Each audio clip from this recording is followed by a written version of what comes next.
ইসলামী ব্যাংকের গ্রাহকদের জন্য আবারও চমৎকার একটি সুখবর।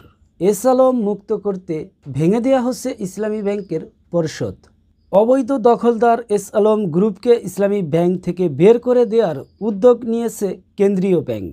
এরই অংশ হিসাবে ভেঙে দেওয়া হচ্ছে ইসলামী ব্যাংকের পরিচালনা পর্ষদ। একই সঙ্গে গঠন করা হবে স্বাধীন পরিচালনা পর্ষদ। মঙ্গলবার 20 আগস্ট কেন্দ্রীয় ব্যাংকের governor doctor Ahsan H Mansur জানিয়েছেন, ইসলামী ব্যাংকের পর্ষদ ভেঙে দেওয়ার বিষয় কেন্দ্রীয় ব্যাংক নীতিগত সিদ্ধান্ত নিয়েছে। এদিকে আজ বুধবার 21 আগস্ট দুপুরে কেন্দ্রীয় ব্যাংকের প্রধান কার্যালয়ে এক সংবাদ সম্মেলন করেন বাংলাদেশ ব্যাংকের governor doctor Ahsan H Mansur. ইসলামী ব্যাংকের পরিচালনা পর্ষদ ভেঙে দেওয়া হবে জানিয়ে গভর্নর বলেন, ইসলামী ব্যাংকের জন্য নতুন পরিচালনা পর্ষদ গঠন করবে কেন্দ্রীয় ব্যাংক। অ্যাকচুয়ালি এই পর্ষদ শব্দটি নিয়ে অনেকেই একটু কনফিউজে থাকবে। আমি জানি যে ভাই এই পর্ষদ কি, একটু খোলাখুলিভাবে বলেন। যদি সহজ বাংলা ভাষায় বলতে হয় তাহলে বলতে হবে, ইসলামী ব্যাংকে আওয়ামী লীগের যত চামচা ছিল সবাইকে গেট আউট করে এখন নতুন করে একটি স্বাধীন পর্ষদ গঠন করা হয়েছে। সো আমরা আরও একটু ডিটেলসে বোঝার চেষ্টা করি। ব্রিফিংয়ে গভর্নর বলেন, ব্যাংক থেকে এস আলমের নেওয়া সব ঋণ পরিশোধ না হওয়া পর্যন্ত তাদের শেয়ার সরকারের কাছে জিম্মি থাকবে।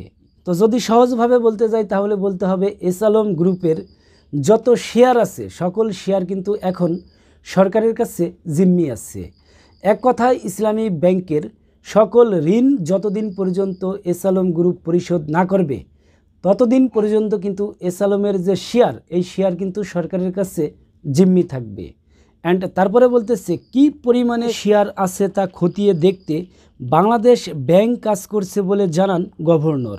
তিনি বলেন, তাদের এস আলম সংশ্লিষ্টদের নামে থাকা শেয়ার বের করা সহজ হবে, তবে বেনামে শেয়ার বের করতে কিছুটা সময় লাগবে।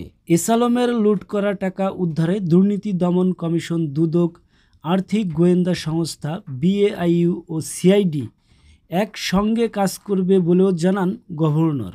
তো যতটুকু বুঝতে পারলাম, এস আলম গ্রুপকে কিন্তু বিন্দু পরিমাণও ছাড় দেওয়া হবে না। এস আলমের যত লুট করা টাকা পয়সা আছে সকল টাকা পয়সা কিন্তু উদ্ধার করা হবে।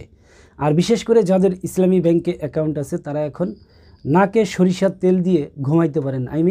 আপনার টাকা পয়সা নিয়ে কোনো চিন্তা করতে হবে না, আপনার এক পয়সাও মার যাবে না। তো অনেক দুষ্কৃতী অনেক সময় অনেক ধরনের কমেন্ট করে বা অনেক ধরনের ভিডিও করে। তো এই ধরনের দুষ্কৃতী সব সময় থাকবে, এতে যে সরকারি ক্ষমতায় থাকুক পক্ষ বিপক্ষ থাকবেই। এনিওয়ে, আমি রাজনীতি কোনো বিষয় নিয়ে ভিডিও করি না আর সে বিষয়ে কথা বলবো না। তো ভিডিওটি যদি ভালো লাগে অবশ্যই ভিডিওতে একটি লাইক দিয়ে ভিডিওটি শেয়ার করে দেবেন, আপনার বন্ধুদের দেখার সুযোগ করে দেবেন। অ্যান্ড পাশাপাশি যদি চ্যানেলের নতুন দর্শক হয়ে থাকেন চ্যানেলটি সাবস্ক্রাইব করে বেল আইকনটি প্রেস করে রাখবেন ইসলামী ব্যাংকের সকল প্রকার আপডেট সবার আগে দেখার জন্য।